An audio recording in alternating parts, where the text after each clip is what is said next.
तुमची. खूप गुणी आहेत हो तुमची मुले. आजी काय मदत लागली तर सांगा. या डब्यात पुढच्या सीटवर आहोत. हा ठीक आहे.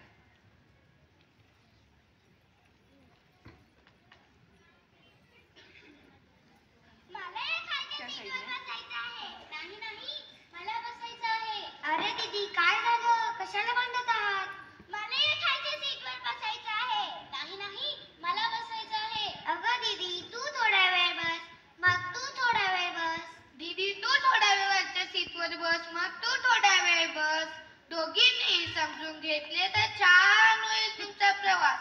स्वतः सुखाने जगून दुसऱ्यांना सुखाने जगू देणे सोपं आहे की नाही? सद्गुरू शिवानंदरापाई सांगतात, तुम्ही सुखाने जगा, इतरांना सुखाने जगू द्या. स्मार्ट मुलं आहात रे तुम्ही. खरंच किती छान सोल्युशन सांगितलंय. तुम्हा दोघांना खरंच थँक्यू.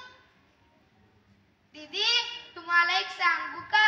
आम्ही जीवन विद्या मिशनचे बाल संस्कार केंद्र जॉईन करतो. तेथे आम्हाला तडजोड कशी करायची हे गोष्टीतून मॅडम सांगतात. दीदी तुम्ही सुद्धा युवा केंद्र जॉईन करू शकता. श्री प्रल्हाद पै यांचे स्पीक ऐका. तुम्हाला तुमचं व इतरांचं जीवन कसं सुखी करावं याचं मार्गदर्शन मिळेल. नक्की ऐकू. अरे पण हे सर्व कसं करायचं? कुठे पाहायचं? अगं दीदी तुझ्या हातात हा स्मार्टफोन आहे ना, त्याच्यात YouTube चॅनलवर जाऊन जीवन विद्या मिशन सबस्क्राईब कर. सर्व काय मिळून जाईल. लहानपणी एकच अशी गोष्ट आहे की जी मानवी जीवनात सर्व समस्या सहज सोडवण्यासाठी समर्थ ठरते. वेलकम. God bless you. अहो काकी हा कचरा ट्रेन मध्ये टाकू नका.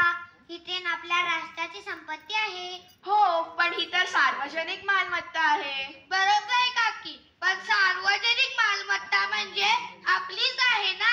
मग दुसऱ्याने तुमच्या घरात कचरा टाकला तर चालेल का तुम्हाला? मला नाही चालणार सार्वजनिक ठिकाणी कचरा टाकलेला. तुम्ही जिथे कचरा टाकला ती माझ्या देशाची संपत्ती आहे आणि माझ्या देशाच्या अंगणात कचरा टाकलेला चालणार नाही. माझा देश स्वच्छ ठेवणे हे माझं कर्तव्य आहे. समाजाची सुरेख धारणा करण्याचे अतुल सामर्थ्य फक्त एकाच गोष्टीत आहे, ते म्हणजे शहाणपण. मी ठीक आहे बाळा, मी उचलते सर्व कचरा. तुमची मुले खूप हुशार आहेत हो. हो हो, हे सर्व बाल संस्कार केंद्राच्या ज्ञानामुळे शक्य झालं आहे. सद्गुरू सांगतात ज्ञानाने शहाणपण येते आणि हे शहाणपण लहानपणापासून मिळण्याची व्यवस्था म्हणजे जीवन विद्या बाल संस्कार केंद्र. तेव्हा तुम्ही सुद्धा नक्की जॉईन करा आणि तुमच्या मुलांचे व राष्ट्राचे भविष्य उज्ज्वल करा. मी नक्कीच जॉईन करेन. या अशा ज्ञानाची आज सर्व मुलांना खरंच खूप गरज आहे. ऑनलाईन चालतं, हे तुम्ही कुठूनही जॉईन करू शकता. खरंच काही काळाच्या प्रवासात खूप छान मैत्री झाली. जीवन विद्येचे ज्ञान मिळाले, त्यामुळे जीवनात बदल आणणारे शहाणपणही मिळाले. थँक्यू. God bless you.